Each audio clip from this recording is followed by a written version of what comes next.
Kathy and I have been in Southern California together since about June of 2024, and I've been out here well over a year now.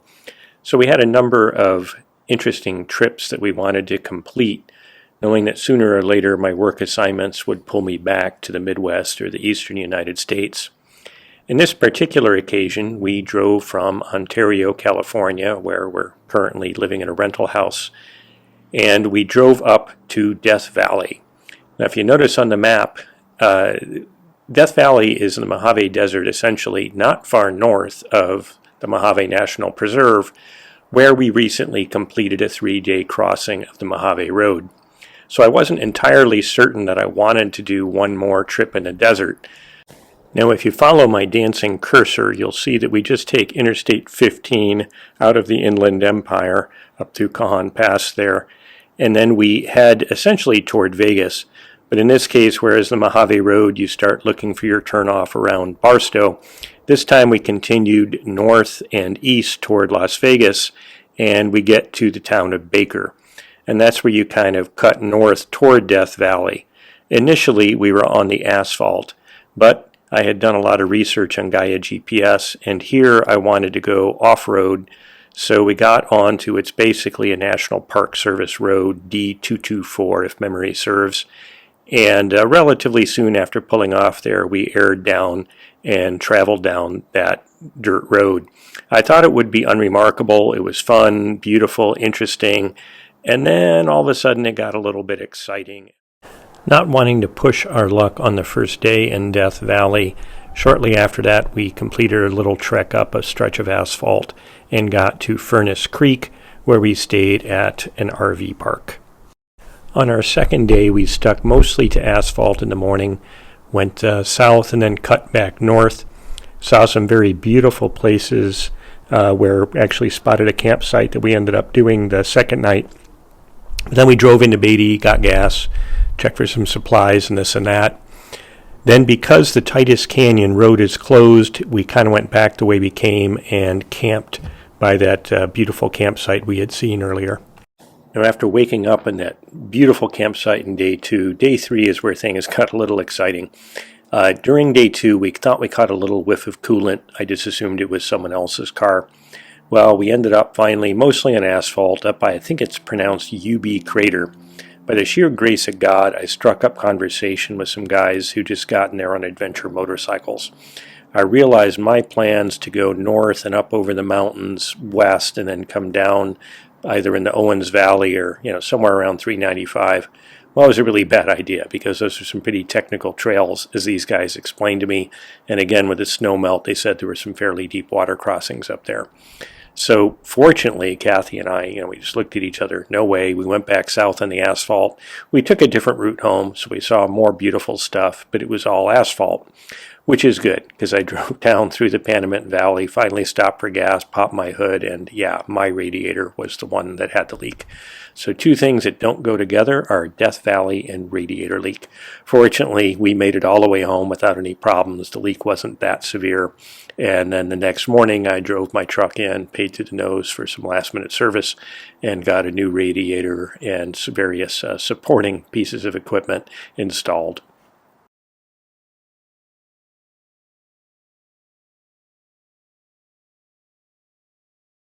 All right, here on the 19th of March, the Feast of St. Joseph, Sparky is at the dealer getting a check engine light checked out, one of these known 4xe things where there's some kind of lack of communication about the coolant temperature for the batteries. So we probably weren't going to take Sparky anyway. It just kind of worked out nicely. Took a few days off work. This is Wednesday, Feast of St. Joseph, 19th of March, and we're going to Death Valley. So tonight we're just going to stay in an RV park. Figure I'll take it easy the first night, and then after that we'll get out into Death Valley and look for some dispersed camping. I did do the research. A couple of the roads are closed, so a couple areas I originally had laid out in Gaia, I've confirmed a few days ago I will not be able to visit. Yeah, interesting. I didn't realize Kathy had added San Juan Capistrano to the back of the trailer. So it's been an interesting couple of weeks. This last weekend we just realized, looking at some stuff on YouTube, oh gosh, Overland Expo Southern California is going on right now, less than an hour from the house. So we went down there. I'll probably edit some of that video. A lot of interesting things I saw there. The one most interesting to us right now is anti-shanty. We're looking at an Airstream base camp or anti-shanty as shelters we could put on the land in the Upper Peninsula of Michigan that would basically never rot, never mildew, that could also serve as somewhat of an adventure trailer. So as I told Kathy, I don't think, given the really small dimensions of the M416 trailer, I don't think any of those trailers could go to places where we can pull this rig. So I told her for, higher adventure, more technical stuff, either a ground tent with one of the vehicles or the rooftop tent on top of one of the vehicles, or we pull this setup with the M416. And if we buy a larger toy hauler type, like the anti-shanty RR1 or something like an Airstream base camp, that is something we use for a different sort of adventure altogether. For what it's worth, too, fans of epic family road trips, so we got to walk through a Ross Monster Baja, very similar to theirs. Very interesting to see. Main thing that struck me as I saw it, other than watching videos, same thing as stepping in an Airstream Basecamp 16X, is how small it felt in person compared to the way I perceived it on the TV. So that's it. Kathy's getting dressed. We'll probably pull out of here sometime between 9 and 10 a.m. and headed up to Death Valley right after I pop up the ham radio antenna. Okay, now I think we're ready to go. Well, it doesn't look as magnificent on the GoPro as it does in person. This is on our way to Death Valley. So, yeah, we're only a few hundred feet from the point I marked. Let's look for... According to this, we passed it. Okay, I'm going to have to turn around and go back. Here where it gets wider, I'm going to turn off. The road we wanted to use, according to this, is a few hundred feet behind us. I was taking a picture of that stripe up the mountain, but that's not the way we're going. Here we go, off-road. Avawatz Mountains. There you go. Mile marker there. Should we go look at the dealie there? Marker?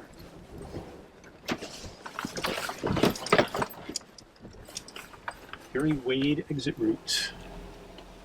You got that legible? It's kind of interesting.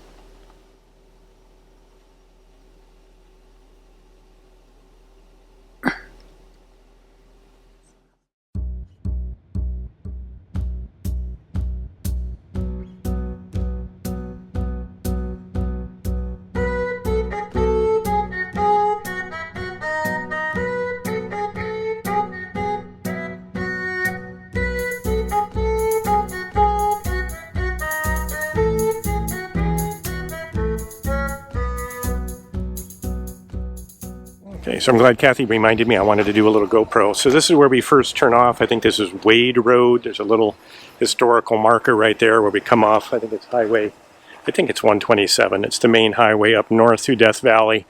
And it tells the story of the Wade family who figured out their expedition that they had joined was doomed, having left Salt Lake City, as it explains, too late to go through the Sierras. And he found this path through the mountains, and as it says, and thereby saved his family's life. Interesting bit of history. So I just took a minute to air down. Notice everything's green and kind of blooming a bit. So we picked a good time to come here. It's March 19th, I think, Feast of St. Joseph. I think I said that on the earlier video. And this time I aired down to 15 because those are load rated E, and they have very stiff sidewalls. And we have both the CO2 and I have the compressor we bought for Sparky for Kathy's Jeep. So we have one in each. So I've got a high-speed 12-volt clamp on the battery compressor going as well. So absolutely gorgeous out here. We don't have super ambitious plans for our trip to Death Valley. We just wanted to see some of the beautiful areas here.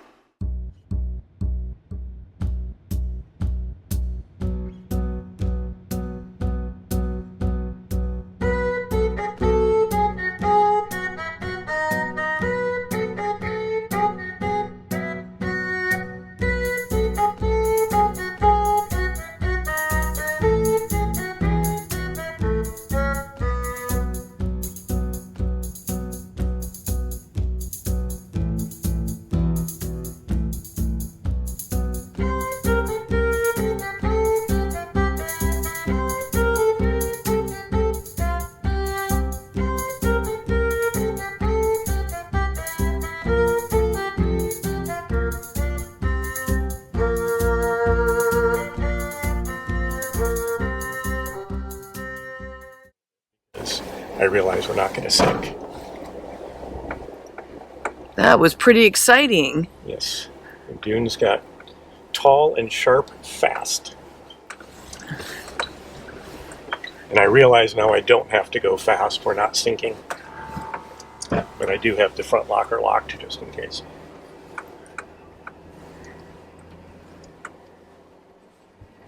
And I did lock the transfer case, but we're in 4 high.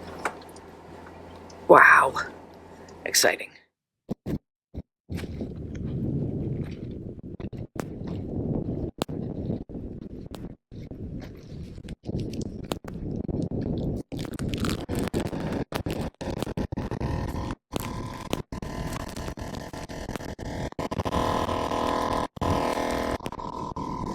We're disturbing the perfect wilderness with the sound of our air compressor.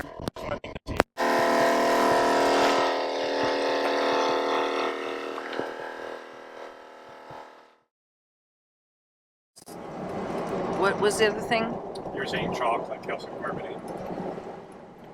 Driving up designated rocks, roads, and bad water. Yeah, there's a bunch of people out there on it. So lots of people. Looks like a party. There's a big parking lot there.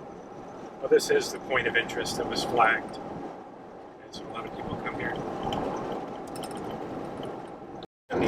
Badwater Basin.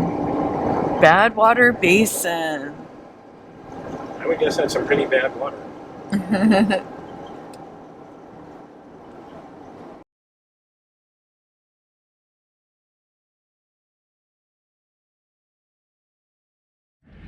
All right, well, camp is set up. By Kathy's rough estimate, that was about 90 minutes maybe to get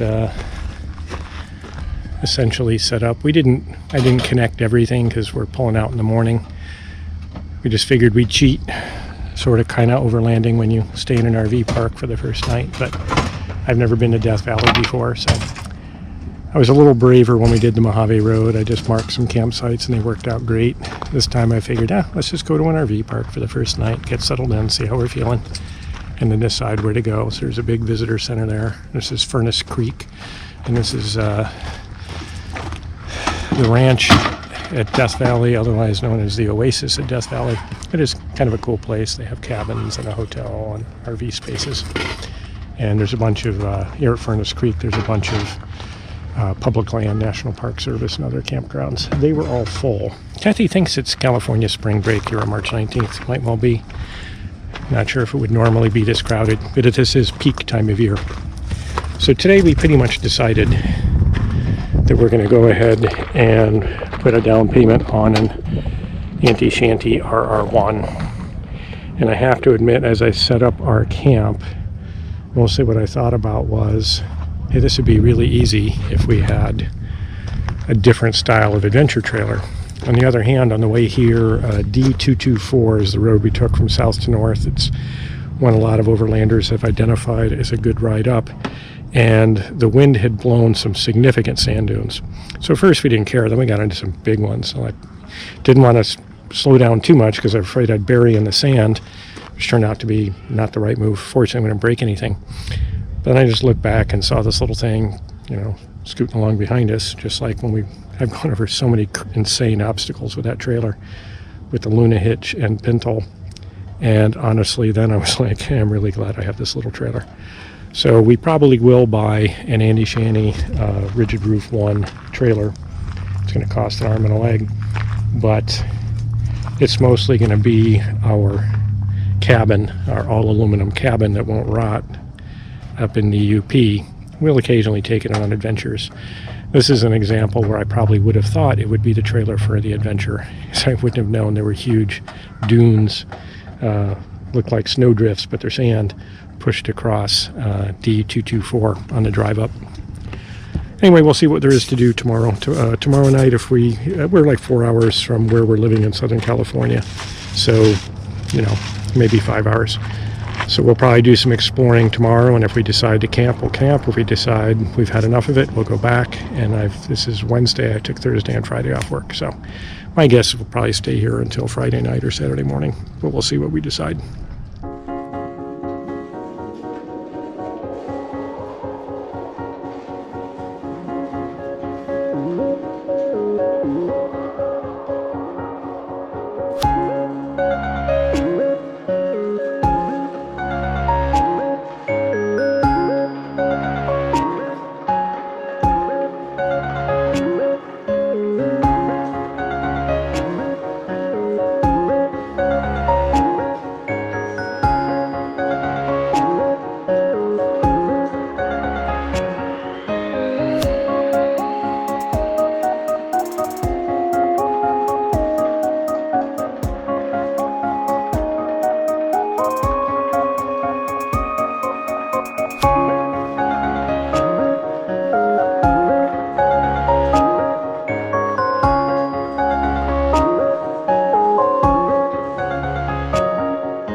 Okay, so we're finally on the road here, left the RV park, took our dear sweet time, which was nice. Definitely looking, reminded me again why I want to do the simpler adventure trailer setup, because I got to admit, I took some ibuprofen. I am sore from just tearing everything back down, but it's still fun. And this is, I believe, Artist. Yeah, you can just see up there. Artist's Pallet Drive, something like that. So apparently quite beautiful. It says you can't be more than 25 feet long. So this is what we're going to drive in. It's one of the things that was called out when I researched Death Valley. Okay, so I don't know if it's really necessary, but since I don't know how long we'll be walking, I will unplug the fridge. Knock me over there. It does have a cutoff. The only danger with me doing things like that as I get more and more tired is I don't remember to plug them back in. Gotta grab my hat. I'm gonna grab the other camera. And this is the little parking turn-off area. Has some really spectacular views.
Okay, keen mine.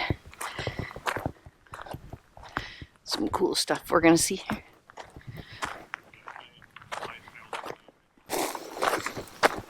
All these metal bands are, I guess that's all there to hold back the rock from falling on you.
While Tom takes a little hike, I'll do my little prayers.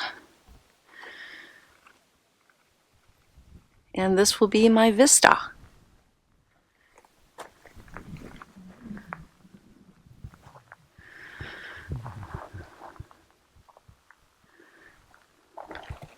There's a very nice pipe. Let's see where the pipe goes.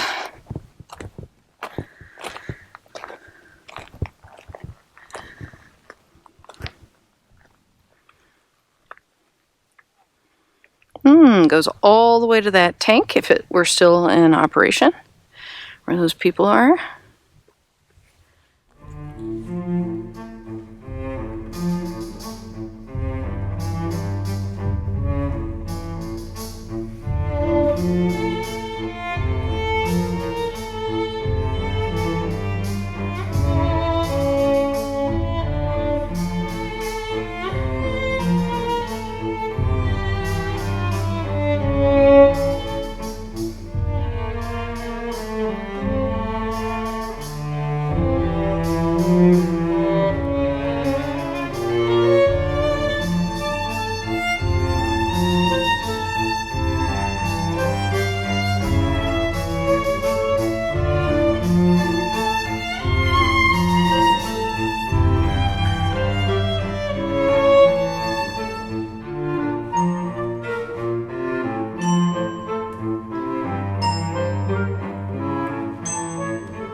Alrighty then.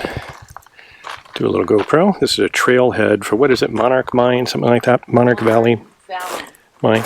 It's a really nice little side quest here.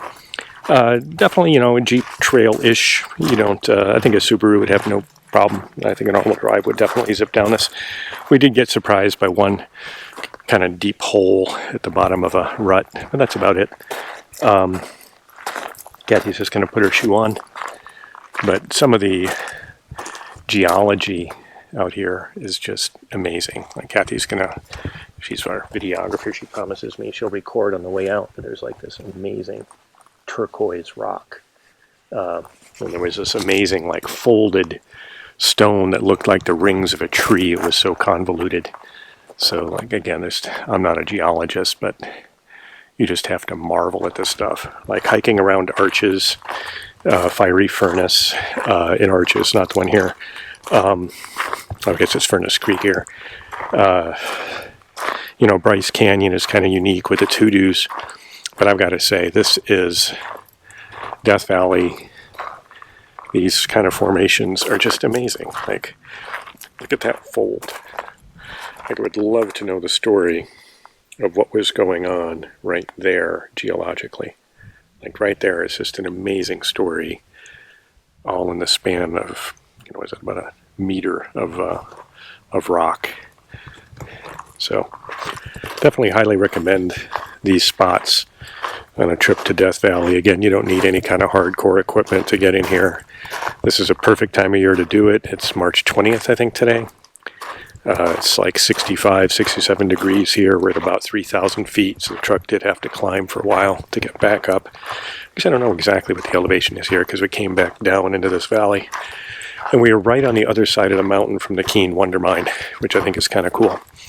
If I were more of a hiker, I suppose I might try to do that on foot. But pretty awesome.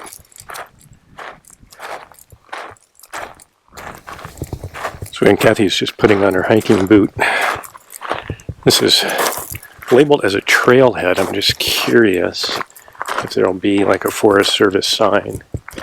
Because Kathy, that it's a really short trail. She's like, yeah, great, probably goes right up the mountain. She might be right, but just looking at this, it doesn't look quite so aggressive.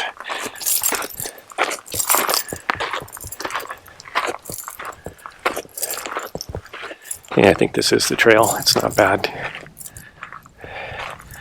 And I'm guessing the mine is just down and in there. Wow. You know, again, it's like you run out of superlatives in places like this.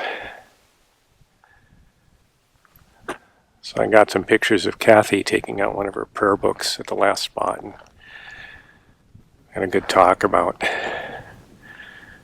so many times my mind is overwrought and I'm not doing the thing that this type of trip is intended, at least from my perspective. You know, just reflect on the glory of God's creation, empty yourself and try to hear the Spirit calling you. And my mind is just churning. What's that squeak? Something about to break? I shouldn't take the truck out here. It's got too many miles on it. Should we set up camp now, or should we drive into town and then come back? So I am still a work in progress, trying to do a better job of having that adventurous spirit and enjoying these incredibly beautiful places and not just thinking about things that are silly and that I really shouldn't worry about. Well, like I said, I'm sure geologists must love coming out here. You cannot turn your head without being like, wow, that's even more amazing than what I looked at a minute ago. So Kathy is going to stop there. Her legs are getting a little sore.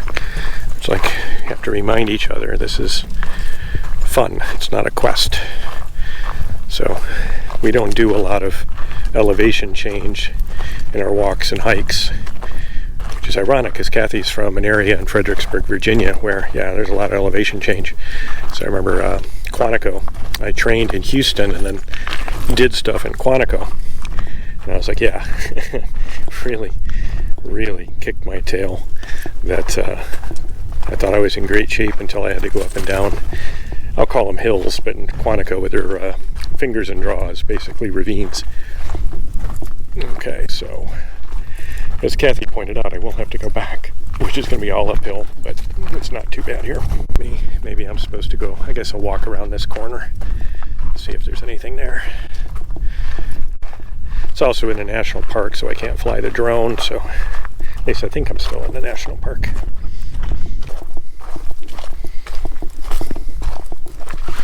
Alright, that does look like it's still the trail. Okay, I'm just going to go ahead and kind of go around that corner and see what there is. So spots where you need people to stack cairns and things like that to reassure you that you're not off on a trail by yourself. Alrighty, well, let's see what there is to see. Alrighty. This must be spectacular when there's water running through it. You can just see the erosion. That must be an amazing waterfall when there's water in here. That's pretty cool. And again, you can pretty well tell that there is a trail. The overall trail is listed as only being like 1/10 of a mile, so I expect it to end right up here if it hasn't already ended and I'm just wandering on an unmarked portion. Alrighty. And even right there you can kind of see a little washout.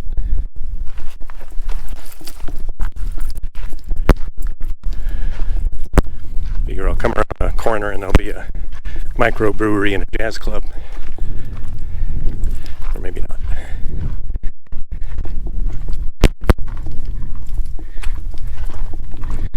So one thing I always note is when on the way out on a trail, it seems like you've gone a really long time. And when you decide to turn around, you realize it takes almost no time at all to get back where you started. Just kind of open out into the next valley, didn't it? Look at that. That's really interesting. So again, we were just on the other side of these mountains at the Keene Wonder Mine. It's always more hill. Wow, look at that. That is freaky. Look at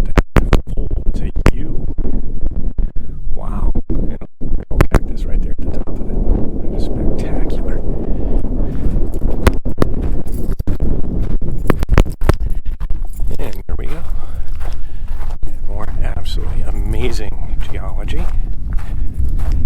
These rocks just glisten. I have to assume those are metallic ores. I will say, walking here, you really feel like you're in a different place. Kathy was joking. Oh, there's some people. Kathy was joking that she's a princess walking on a sparkly, glittering path.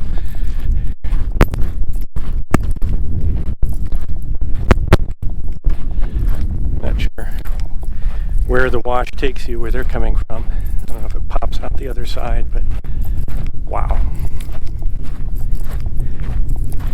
Does make you kind of wonder where the water has to go. And here we go. Here's that. I guess you could call it a sluice. I expect they use water to push stuff down.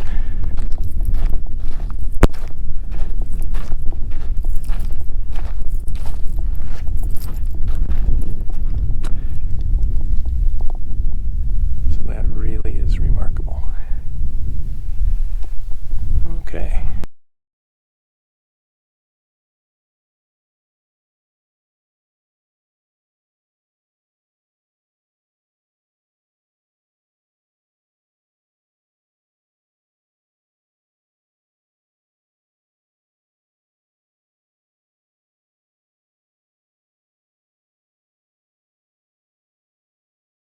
We are leaving Monarch Valley Mine Trailhead. And Tom hiked the whole trail, and I sat at the top of the mountain and waited for him. But these are amazing rock formations, and I think I can get some really good GoPro. Yeah, you can see people have been camping here at the trailhead, and there's a number of good, what am I trying to say, primitive camping, dispersed camping spots along the way. I think it was this formation that I thought you'd really want to get. That's just amazing.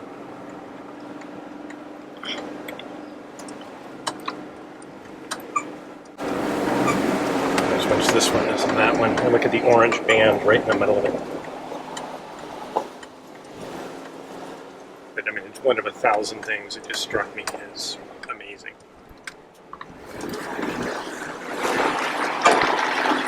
The way the uplift, and I don't know if that's like inflow of lava, but it is just amazing.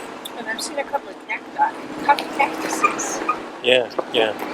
On one I looked up, there was this crazy fold in the geology in the strata, and there was a little barrel cactus right on the top of an outcrop. It's really cool. This is the part I wanted to make sure Kathy got on the GoPro. This, whatever this formation is, I don't know if that's slate. I don't know what that is. Is it marble? But it is absolutely amazing. And it's like driving over the tail of a sand dune as your tire goes over it. You kind of see it here, almost looks like they cut the rock to allow themselves to make the road. And here it gets a little darker again. What an amazing formation that is.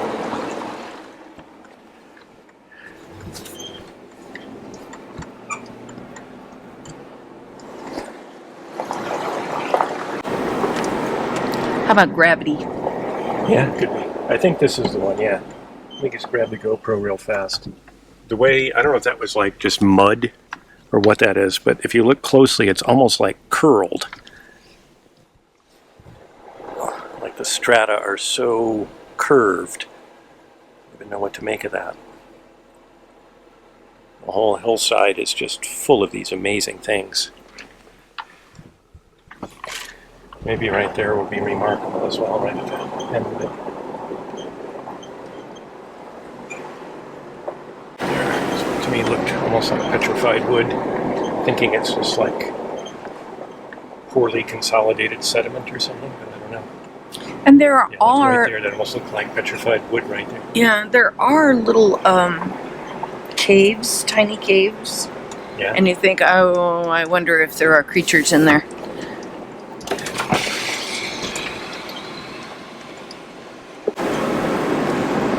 kind of watching us. Why are you so noisy?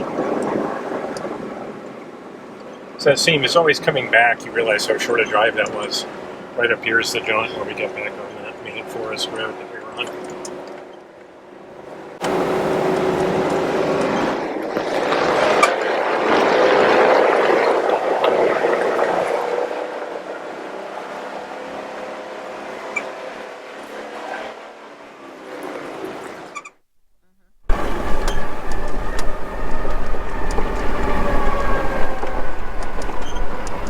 Another one that goes up and down really far. So this is where this trailer has the perfect geometry for this. A lot of trailers would handle this, but it is pretty steep.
Okay, we are at the end. We found the asphalt.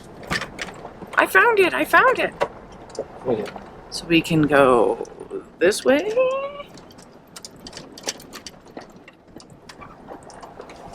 Or And four that high, way. everything's 4 high.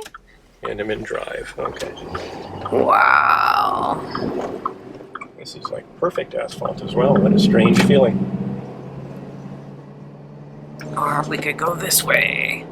Guess which one we chose. Okie doke. Wow, that's where we came from.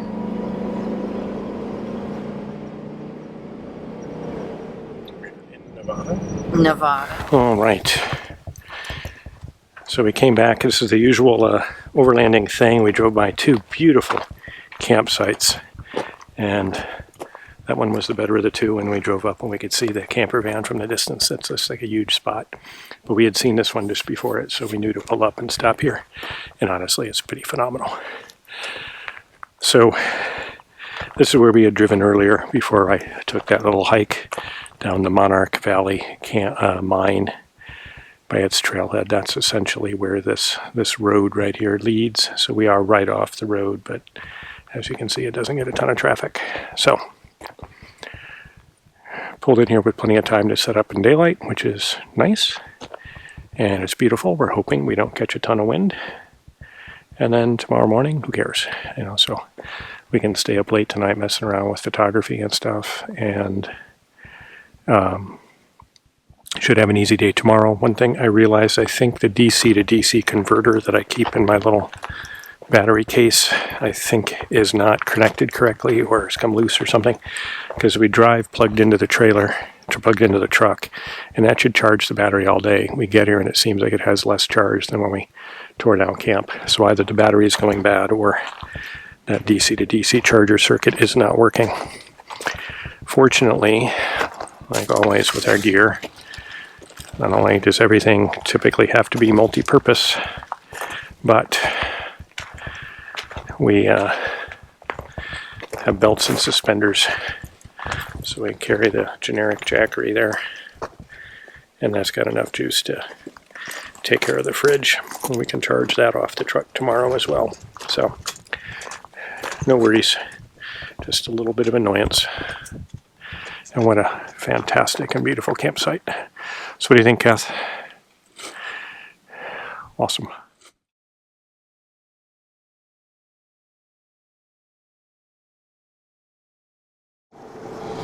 Okay, on the map, this is Death Valley. And you can see that there's probably a reason for that.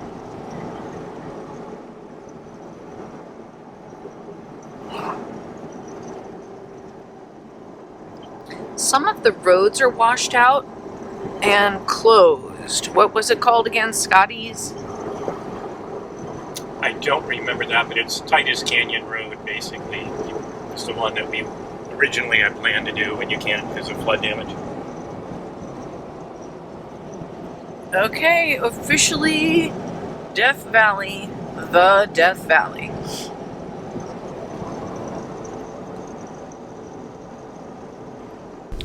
Hopefully I won't offend anyone with my terrible pronunciation, but on day 3 we went to Ubahibi. It's a native word for this crater. It's a crater, Ubahibi crater, and while there, that's when we got the advice that we should not try to leave Death Valley by the route that we had originally intended, that would have taken us up over the mountains and toward the eastern Sierras.